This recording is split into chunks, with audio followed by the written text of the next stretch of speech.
Welcome everyone to Raw Sport. Very special episode, post-fight show with the man himself, Mr. Rick Glazer. Ricky, what's going on, my man? How's things? I just got finished watching the big show from Vegas, and let's talk about All right, let's get straight into it. The main event. How did you see it, Ricky? Take us through it. My name is Rick, but 120, 107. I don't know where they even gave the other guy a round or two. It's ridiculous. Don't even know. 119, 118 scores. I don't know how to understand, but I had an easy 120, 107 fight. Well, tonight we saw a very focused Ryan Garcia.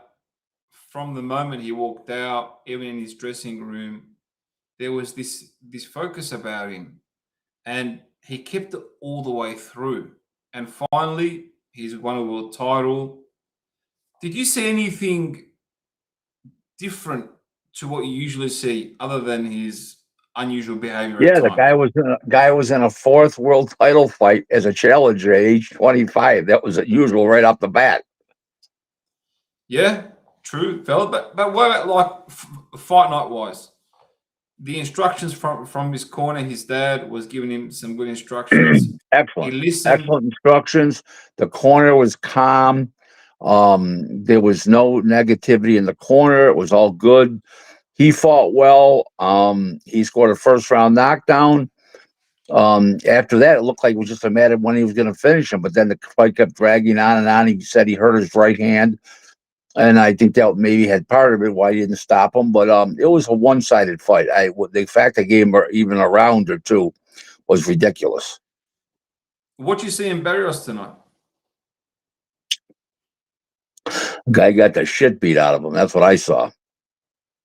Other than the obvious nothing, what, like, it was almost lackluster. It was just the speed difference, and you saw it right off the bat. It was so evident right off the bat, and he was never in the fight because of the speed difference. It was just scary. And going into the fight, everyone was talking about the left hook, but really what did the job was the overhand right. Yeah, that's what he was hitting him with because he knew the left hook was coming because that's his bread and butter. Ryan's bread and butter, and Joe Goosen being his former trainer and now training Barrows, he instructed him on that. So then he was throwing a lot of big booming right hands over the top. So look what we ended up with, a completely one sided fight, different than the one sided fight with Shakur, where that was um, more slickness than it was offense. So a little different type of one sided fight. The first round he comes out, he drops him. The crowd goes ballistic. Everyone thought we saw an early stoppage. What do you think held off that momentum?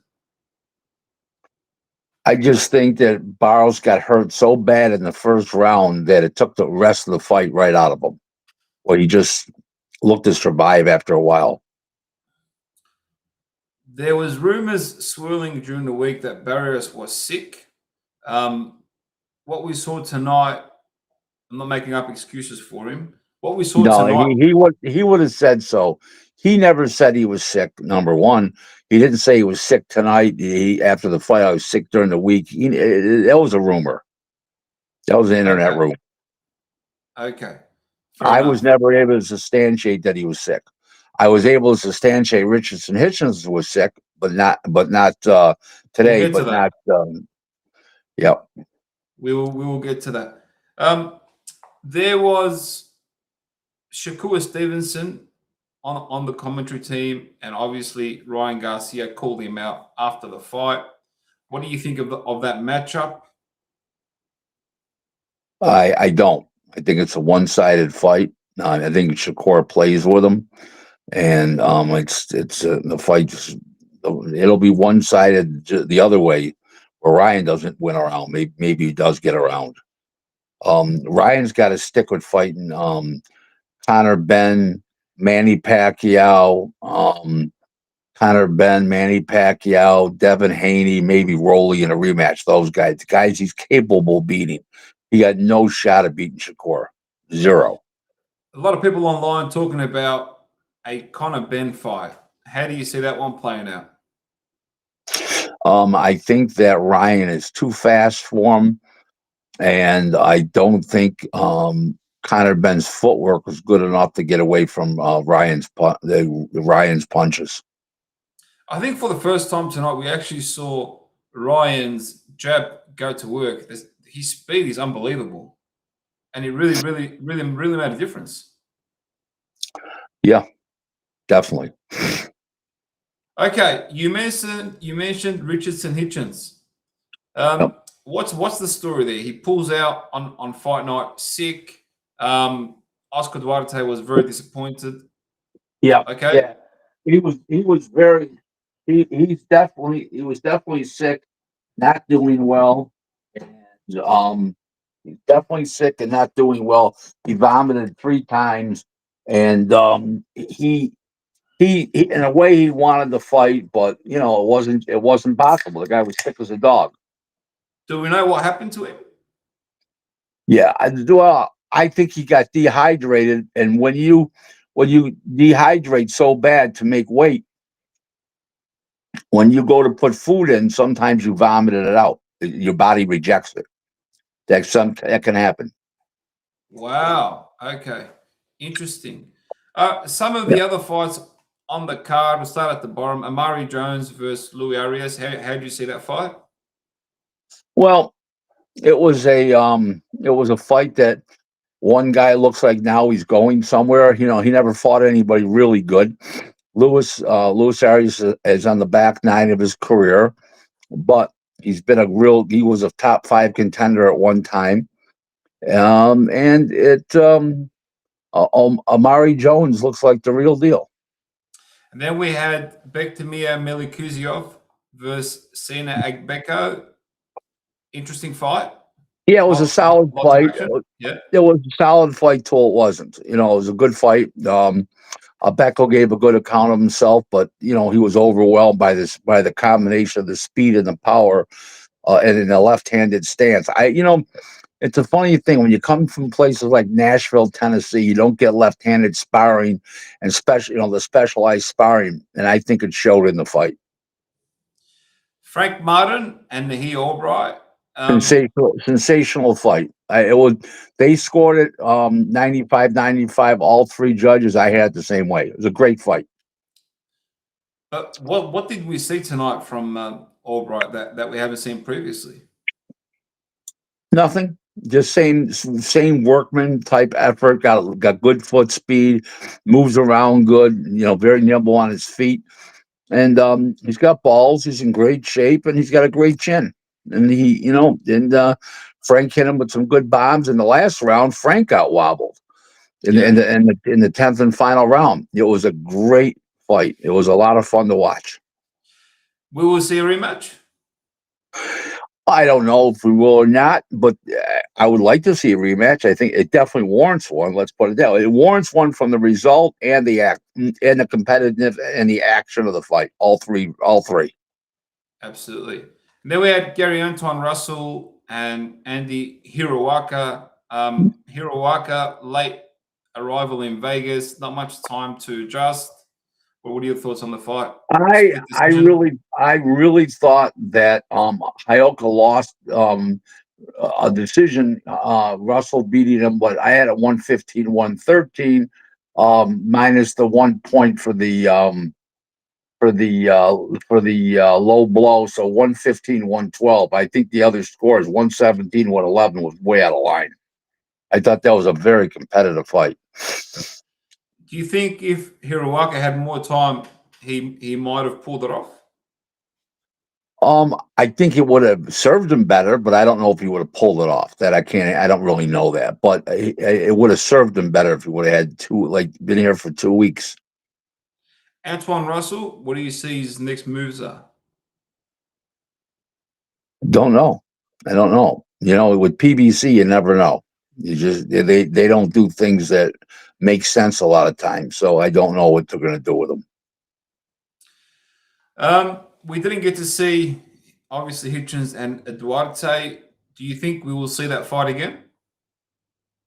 No, I think that Hitchens will end up moving up to 47. I don't think he can make the weight safely. I think that's the result of that. what What about happened today. Duarte? Duarte? I think he'll end up fighting for the vacant title. Oh, you That's think what I Hitchens will vacate? Yeah. Okay. Interesting. think. Mhm. Very interesting. Overall, pretty solid show from Golden Boy. How do you rate it? Like, if you would give it a final mark? Well, it was a ring. It was a ring show. Stella, Golden Boy, and TGB. How do I rate it? I thought it was a very, very good competitive fight. A very good competitive fight. A good show. A little too much time in between fights. They just too busy promoting the show that we're already watching, too busy promoting other programming on the zone that's pay-per-view coming up. And it's just it wears thin. They need to hurry up the fights a lot quicker. We'd still be watching the fights right now if they would have had the if the Richardson Hitchens and Duarte fight wouldn't have been canceled. We'd still be watching the main event right now. That's what Zuffa does really well, actually. You got a very fast-paced night, and you move straight into from fight to fight to That's fight. why they got to do the same thing. I don't know if it's the zone. I don't know if it's the promotion. I don't know what. I have a feeling it's the zone, not the I, promotion. s- I saw they've changed up their tactics online. They're not really posting any more highlight clips, if that makes sense. Like the knockdown wasn't posted by the zone, all Golden, but only an image. Do you know why? I have no idea. Yeah, that was something that I've sort of paid attention I to. don't. I don't have the answer to every question.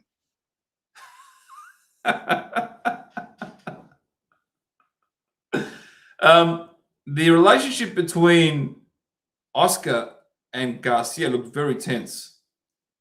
There was no Um, interaction in the ring, we'll see. I don't know. Oscar's got some paper left on him, so we'll see what happens.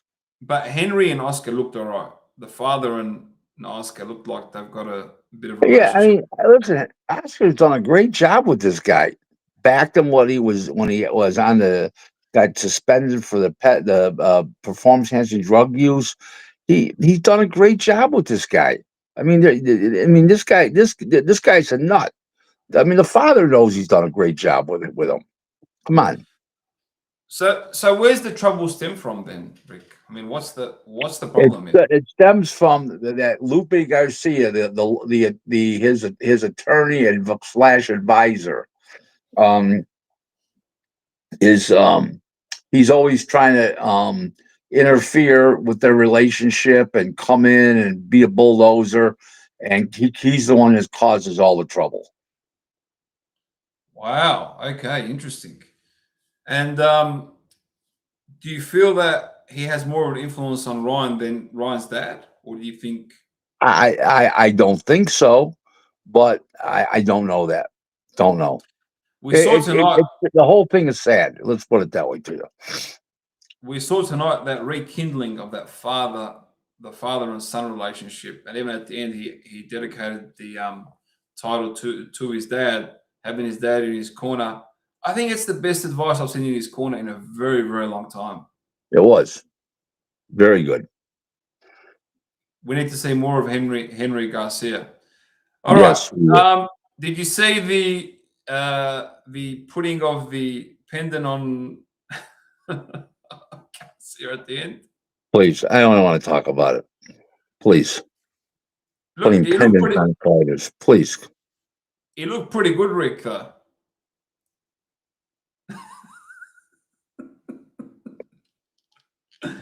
All right.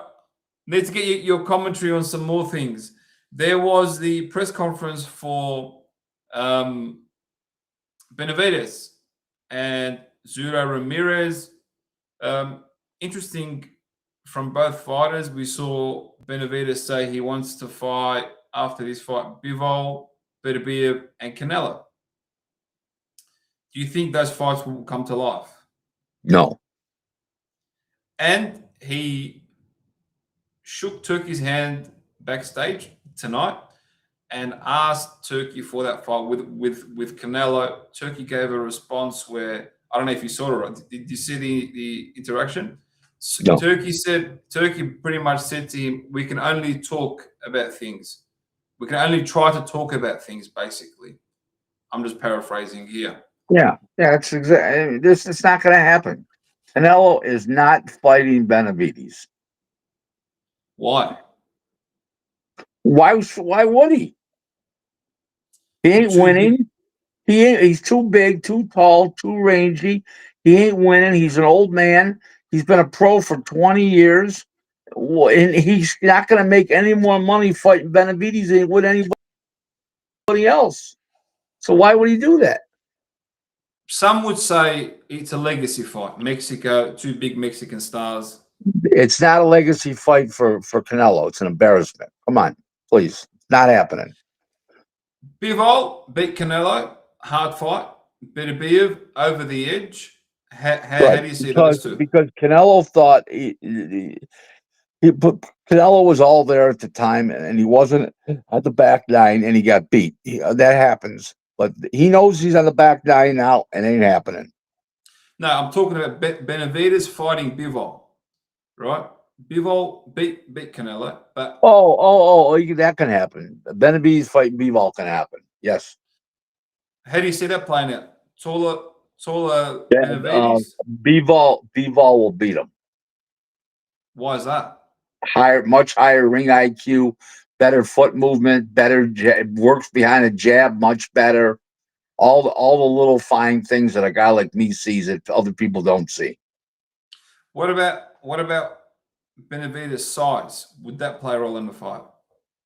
What's that? Benavides' size, his size. He looks like he's bigger No, than because Bivol. Bivol's a huge guy. Beterbiev? No, Bivol is a huge guy. No. I Oh, understand that. We're moving on to Beterbiev. better Beterbiev, how do you Bivol. see that play? That's a good competitive fight because Bivol's Beterbiev's right in front of you. Yeah, because he said he wants to sort of mark his legacy at 175 and sort of try and conquer the division. Yeah, Do he you better see it be happening? careful. But he better be careful because once he goes up to 200 to fight what's his name, he might not be able to come down to this 175 and be strong. It's happened to Certainly, many. yeah. It happened to Roy Jones, didn't it? Yeah, he did. He's fluctuating a bit, isn't he? He's going up, Happened coming down. happened to Chris Bird, didn't it? Yeah, yeah. Valid. We also saw him uh, spend some time with Aussie Dry Up Attire. They paid their respects on the night. Obviously, there's talks about him fighting him because after he beats Zura, if he beats Zura, I'm jumping the gun here. That would be the ideal fight for either fighter. Do you see that happening? Yeah, I think it could happen. It has a better chance of happening if Zorro wins because he's got less options. Because what's his name could probably go back down again if he can make the weight again. Like I said, I don't know. So he would have more options. Uh, um, Benavides than Zorro would. Wow. There you go. And finally, I'll move into Oscar De La Hoya. Obviously, done a ton of press. He said something. He said, "I never expected this from Virgil Ortiz in my wildest dreams." He said, Oscar said, I fought for him to get the 60-40. And this is how these guys basically repay me. This is what I'm just paraphrasing here, obviously.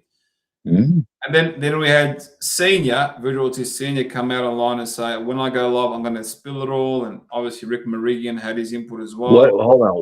What did the fathers say? He said, a lot of that's not true. And when I go online, I haven't spoken about this, but when I go online, I'm going to spill it all. So pretty much he's going to tell all. So we're getting mixed. We're getting mixed. I want to say reports, but obviously verbiage from these guys. What's your take on what's your take on the rule? Well, let's see what the judge says this coming week when she makes her decision. Do you We'll see think? what happens. Do you think? Because Oscar made a valid point. He said Eric Gomez went and got this guy from the amateurs He spent time and energy. We spent all this money into him. Why would we not want the best deal for him, right? Right. So is there a reason why it would go this way after you've invested so much in someone? They're listening to Rick Meridian. See, here's the problem with these managers. These managers take the 10, 15, 20% from these guys. They've got to justify their means. So if they're getting the same amount of money from Oscar, well, why am I that they were getting? Why do I need to pay you 20%? So okay, but so now they go out and they fresh around for new deals. Oh, look what I can get you. Look what I've done for you. They justify their existence with the fighter. That's a big, big, big, big, big problem. Wow. It's funny you say that. I'll tell you why. Tim Bradley said, you guys are worried about the promoters and all this and focusing on them being all the problem in boxing. He goes to him, you know who the problem in boxing is? They said to him, who? He goes, the managers. They're the ones taking 15, 20% off fighters for what? So, That's my point. Thank you.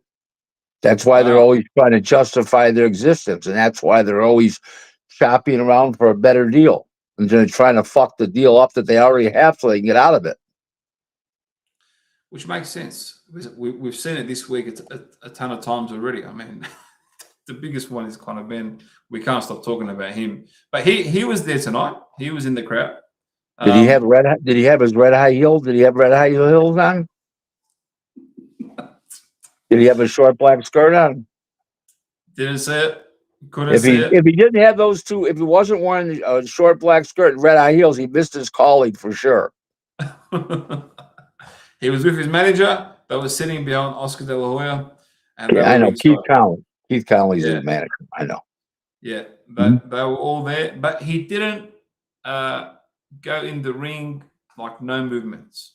Basically, just spectator. I personally thought when I saw him there, he'd make a move for it, but nothing. He probably saw Ryan's flashing hand speed. Said, "Oh fuck this!" But I'll tell you something, and it might not be true. This is just me seeing things. Turkey Al-Sheikh obviously was in attendance when Conor came in. He got a greeting. Was there any Turkey influence, do you believe, in that whole decision around Conor moving to Zuffa? Well, I didn't know there was any doubt.